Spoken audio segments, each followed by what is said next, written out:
এই ঢাকা শহরে আমার সবচেয়ে ঘনিষ্ঠ বন্ধু বাংলাদেশের মানে বেশ প্রমিনেন্ট সাহিত্যিক, এখন কর্পোরেট কর্মকর্তা, সাবেক ক্রীড়া সাংবাদিক রাজীব হাসান উত্তরবঙ্গের মানুষ। এখন রাজীব হাসান উত্তরবঙ্গের মানুষ কিনা এটা শুরুতে বলার দরকার কি? দরকার হচ্ছে যে রাজীব খুব উত্তরবঙ্গ প্রেমীও বটে, ফলে তার উত্তরবঙ্গের যে কোনো ক্রিকেটার, যে কোনো পারফর্মার, যে কোনো কবি সাহিত্যিকের সাফল্যে সে খুব উচ্ছ্বসিত হয়। গত পরশুদিন সম্ভবত সে খুব উচ্ছ্বাস প্রকাশ করছে তার এলাকার ছেলে তাইজুলের পারফরমেন্সে। এখন সমস্যা হচ্ছে যে এই রাজীব হাসান সম্ভবত উত্তরবঙ্গের রাজীব হাসান না, সে পুরো বাংলাদেশের হয়েই বলছে যে সবচেয়ে আন্ডার রেটেড হয়ে আলোর বাইরে থেকেও এই তাইজুল আমাদেরকে সেরা সব জিনিস এনে দিচ্ছে। হ্যাঁ, ব্যক্তিগতভাবে আমি তাইজুলের বোলিংয়ের ভক্ত না। তাইজুলের বোলিংয়ের যে স্টাইল, তাইজুলের যে মানে কি বলবো, আমার কাছে বোরিং লাগে তাইজুলের বোলিংটা। কিন্তু এইটা তো লাগালাগির বিষয় না, পছন্দ হওয়া না হওয়ার বিষয় না। বিষয় হচ্ছে তাইজুল সাফল্য পাচ্ছে এবং বাংলাদেশকে সাফল্য এনে দিচ্ছে। গত 10 বছরে বাংলাদেশের সবচেয়ে বেশি টেস্ট সাফল্যের কারিগর তাইজুল ইসলাম।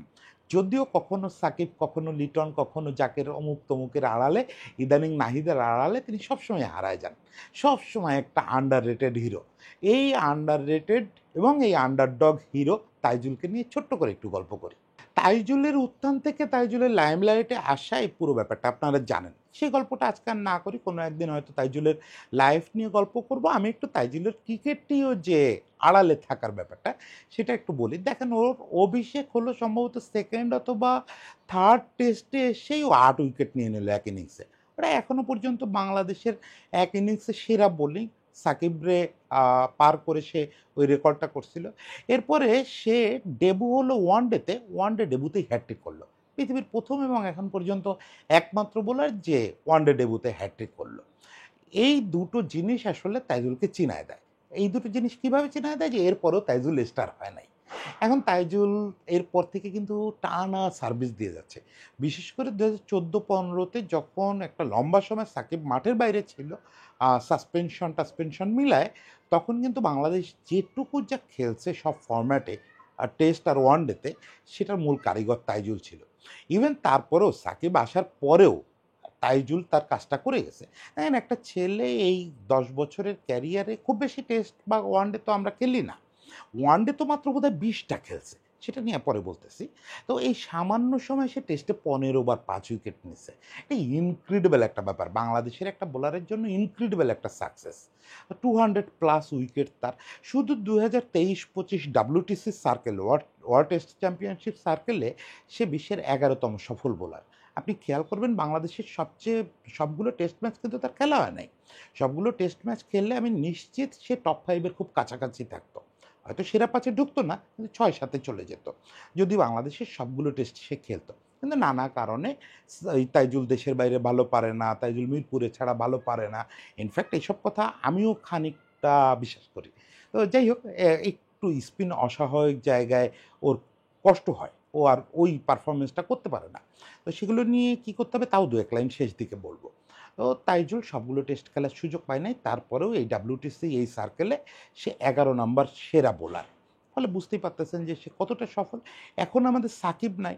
এতদিন পর্যন্ত যা কিছু হোক, লাইমলাইটটা সবসময় সাকিবের ওপরে থাকতো, বিশেষত বোলিংয়ে। ব্যাটিংয়ে সাকিব অনেক কাল ধরেই বাংলাদেশের 1 নম্বর ব্যাটসম্যান নাই, বা আমি বলবো যে সে কখনো 1 নম্বর ভরসা ছিল না। 1 নম্বর ভরসা তামিম মুশফিকেরাই ছিল, কিন্তু বেশিরভাগ ক্ষেত্রে সাকিবই ব্যাটে 1 নম্বর হয়ে উঠছে। তো সেটা আলাদা আলোচনা।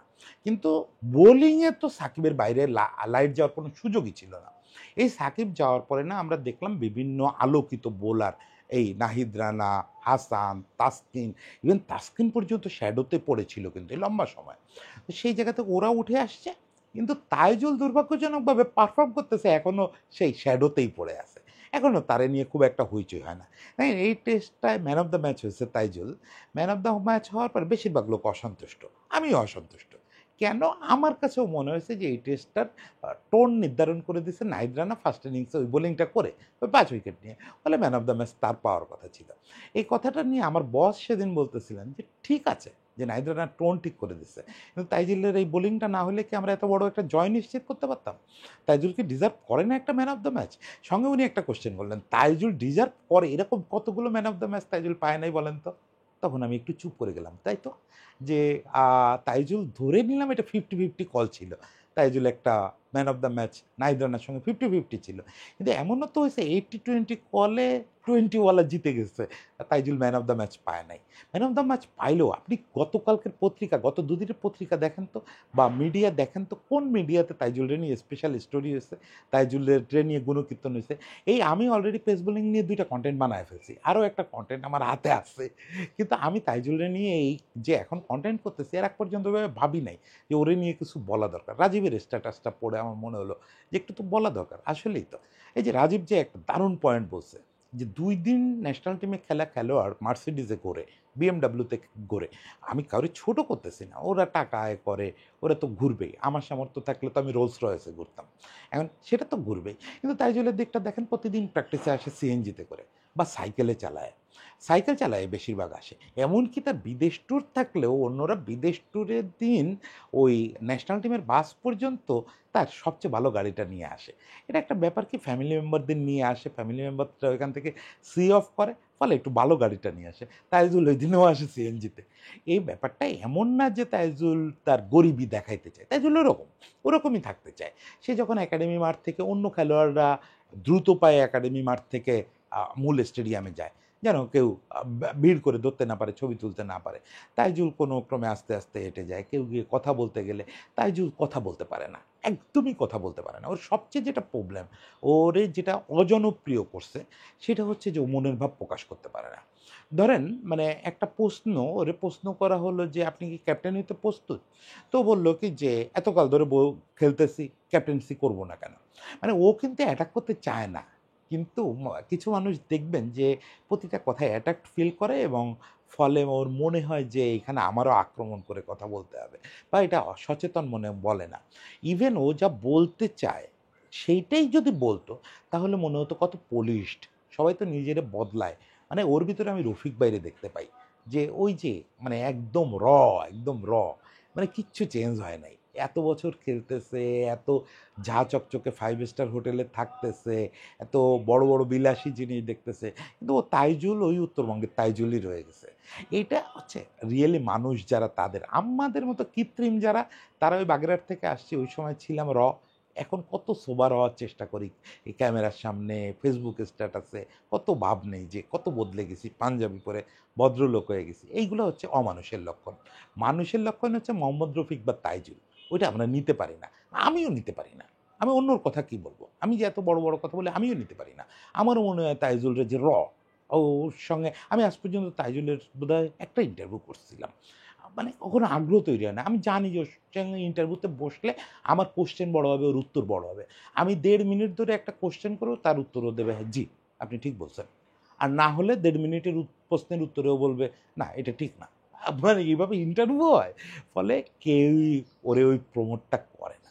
এখন সুবিধা হচ্ছে যে এই ছেলেটা তো প্রমোশনের ধার ধারে নাই, এখনো পর্যন্ত ধার ধারতেছে না, সে তার মতো তার কাজটা করে যাচ্ছে। ফিল সিমন্স ওই দিন বলতেছিলেন যে এক এন্ডে মিরাজ, এক এন্ডে তাইজুল। উনি বলতেছিলেন আমার পেসারদের নিয়ে এত কথা হচ্ছে, হাসান তাসকিন নাহিদের ট্রায়ো নিয়ে এত কথা হচ্ছে, আপনারা খেয়ালও করতে পারছেন না যে এই কঠিন উইকেটে এক এন্ডে মিরাজ কীভাবে টাইট বল করে যাচ্ছে, আর এক এন্ড থেকে তাইজুল কতটা ভেরিয়েশনে কাঁপায় দিচ্ছে, এটা খেয়ালও করতেছেন না। আসলেই তাই, মানে মিরাজ তাইজুল জুটিটা এখন আমাদের স্পিনে দারুণ একটা কাজ করতেছে, দারুণ একটা কাজ করতেছে, এবং ওদের দুইজনের যে আপনার বৈপরীত্য, বোলিংয়ের বৈপরীত্য, এইটা আসলে প্রতিপক্ষরে খুব চাপে রাখে এরকম একটা জুটি বল করলে। অসাধারণ ব্যাপার। তো তাইজুলের জন্য শুভকামনা। তাইজুল, আপনি চিরকালই উত্তরবঙ্গে থাকেন, আমার বন্ধু রাজীবের মতো থাকেন। রাজীব যদিও অনেক অনেক অনেক সোবার, সেটা সে নিজেকে বদলা হয় নাই। ও ছোটোবেলা থেকে থিয়েটার করে, আবৃত্তি করে, সাংস্কৃতিক কর্মকাণ্ড করে, ফলে রাজীবের ভেতরে আপনি হয়তো উত্তরবঙ্গের সেই ব্যাপারটা পাবেন না, কিন্তু ওর প্রাণটা এখনও উত্তরবঙ্গের ওই রর সঙ্গে আছে। এর ফলে আমি বলি যে রাজীব, তাইজুল সবাই যার যার মতো থাকুক, প্রত্যেকটা বঙ্গের লোক প্রত্যেকের মতো থাকুক, সেইভাবে যা সাফল্য পাবে সেটাই আমাদের গর্বের ব্যাপার। তাইজুল, আপনার বোলিং আমার বোরিং লাগুক আর যাই লাগুক, আপনার নিয়ে গর্ব করতে একটু দ্বিধা করব না। 250 উইকেট পাওয়া একটা লোকটা নিয়ে কেউ গর্ব করতে আপত্তি করে, অত বোকা তো আমি না। আপনার জন্য অনেক শুভকামনা। বাংলাদেশের জন্য এই লড়াইটা চালায় যান। নিশ্চয়ই একদিন আপনাকে এর চেয়ে বেটার লাইমলাইটে দেখবো আমরা। সবাই ভালো থাকবেন।